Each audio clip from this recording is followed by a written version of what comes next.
Kakaumpisa pa lang ng Marcos administration. Ito na ang puna ni Tatay Digong sa administrasyon.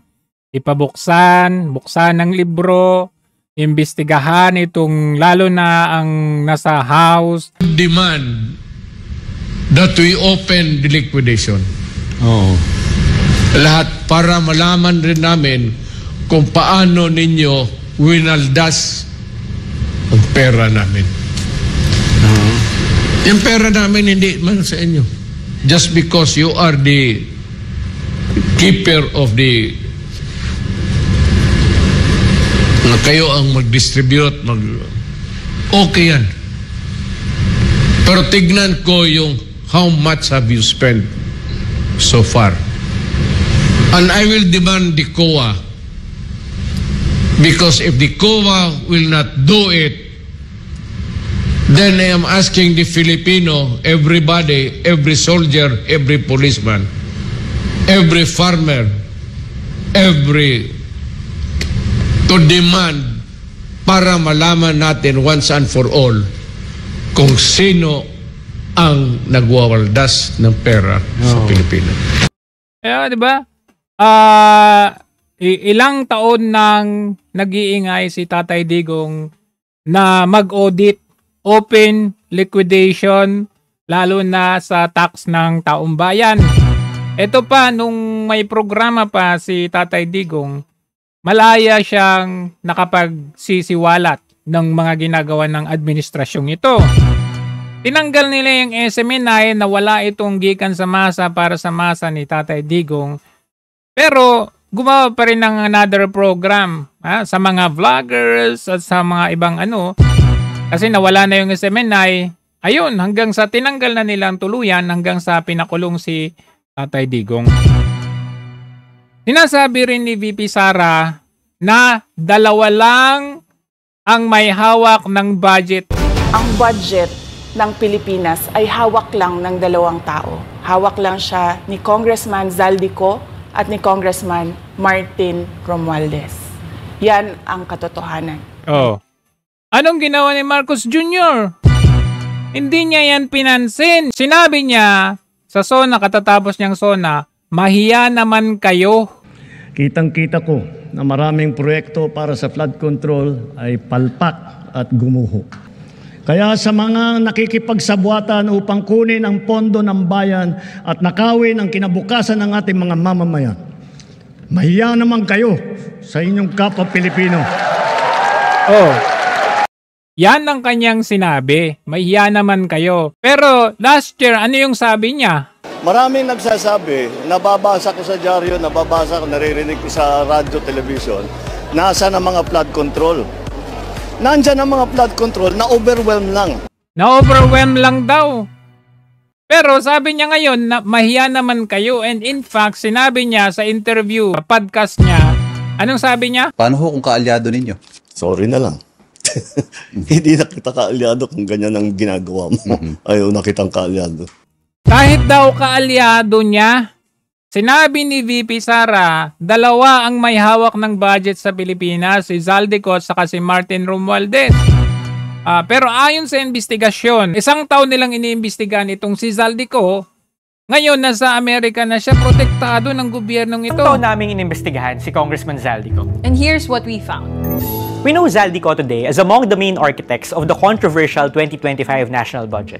Zero subsidies sa PhilHealth, funding cuts sa DepEd at bilyon-bilyong budget para sa ayuda program na AKAP na brainchild ni Speaker Martin Romualdez. Weeks after President Marcos signed the budget, Congressman Zaldi was abruptly removed as chairman of the House Appropriations Committee. Sabi niya kusa raw siyang nag-resign due to health issues. Pero naniniwala ba kayo dun? Before his rise to politics, Zaldico was never a nobody. Kilala siya sa Bicol bilang isang matagumpay na negosyante. In particular, he co-founded Sunwest Construction in the 1990s, and under his leadership, it has become a super contractor of the Philippine government. Noong administrasyon pa lang ni former President Gloria Arroyo, nasa top 10 na ang Sunwest sa may pinakamaraming kontratang napanalunan mula sa Department of Public Works and Highways. Kay Arroyo pa lang yan. Ang dami na niyang proyekto. So bakit nilagay ito sa Appropriations Committee? Bakit hindi ito iniimbestigahan ni Marcos Jr.? Protektado na sa Amerika siya. Ilang taon nang nagsasalita si PRRD about sa corruption, lalo na sa Kamara, sa House of Representatives. Ano ang sinabi ni Marcos Jr.? Diba? Sabi nila merong problema sa GAA. Anong sagot ni Marcos Jr.? He's lying. Oh, he's lying. He's a president. He knows that you cannot pass a GAA without with a blank. He's lying. He's lying because he knows perfectly well that that doesn't ever happen. Sa kasaysayan ng buong Pilipinas, hindi pinapayagan na magkaroon ng item ang GAA nang hindi nakalagay kung ano yung project at saka ano yung gastos. So ano yung sinasabi ni Congressman Toby Chanco na merong small committee at 4 sila doon. Si Dalipe, si Kimbo, si Zaldico, saka si Martin Romualdez. Small committee yun bago yung BICAM. Sila yung nagdesisyon doon. Sila yung nagkaroon ng insertion doon. And then, during this time, ikaw ang nagdedepensa sa kanila. Sinabi mo sinungaling si PRRD. Tapos ngayon, you have this guts na, ano yun? Emotional ka at umiiyak ka? You're teary-eyed. I'm sorry? You're teary-eyed? Are you teary-eyed? Yes, because I'm sorry? Ang lapit-lapit mo, hindi mo narinig? Tingnan nyo. Teary-eyed. Alam, ano to kasama na sa script nila ito. Kunwari, tanungin mo ako, you're teary-eyed. Tapos kunwari sabihin ko, I'm sorry, ang lapit-lapit yung dalawa, tapos hindi mo narinig? I'm sorry? I'm sorry? You're teary-eyed? Are you teary-eyed? Yes, because I'm very upset. Talagang script nila. No, because I see people having a hard time. Wow, I see people having a hard time. For 3 years, dinidepensa mo itong may hawak ng budget at ikaw. Sinabi na mismo ni PRRD na pinaka marumi ang House of Representatives. Sinabi niya yan, buksan nyo ang libro, liquidate ninyo, mag-audit kayo. Anong ginawa mo? Inignore mo to the point na dinala pa ninyo sa ICC si Tatay Digong. Tapos you have this guts na kunwari umiyak-iyak ka. And they don't deserve it. Mabuti mga kumasamang tao yan. Dapat parusahan. Galing. Hindi naman Galing. Walang ginawa yan kundi magtrabaho. The hypocrisy. Kundi mahalin ang pamilya. Ba't mo paparusahan? Para magpayaman ka? Oh. That makes no sense. That makes no sense. Ganyan mo binudol yung mga tao nung ikaw ay paiyak-iyak. I would tell my little self. Nung paiyak-iyak ka nung in-interview ka ni Tony Gonzaga. Prepare your tingnan nyo to. self because ang daming mangyayari sa buhay mo.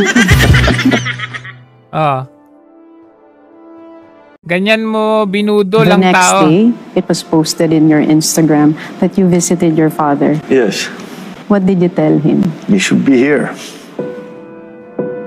You make me cry.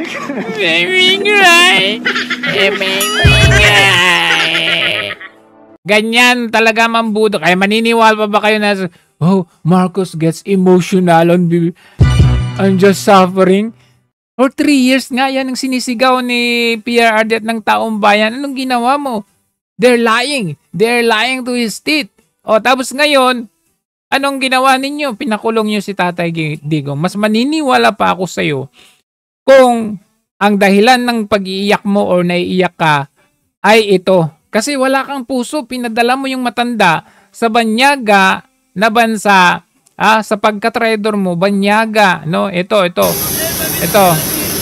Hindi ka man lang naawa dito sa matanda, kababayang kapwa Pilipino, pinadala ninyo sa ibang bansa. Kung may kasalanan siya, bakit hindi sa sarili nating bansa? Tingnan nyo nga yan. 80 years old po yan. Hindi ka ba naiyak dito? Ito po ay nagserbisyo sa bansa natin. May puso, magserbisyo, nilabanan ang droga at korupsyon. Anong ginawa mo? Pinakulong mo. Maniniwala pa ako kung naiiyak ka dahil dito. Tapos ngayon sabihin mo, you have the guts na, oh, emotional ako. Emotional. I'm sorry. And and they don't. Emotional daw siya. Kasi kawawa daw yung taong bayan. 3 years, ngayon mo lang na-realize yan. Napakasinungaling at mambubudol mo talaga. Sino pa maniniwala sa'yo?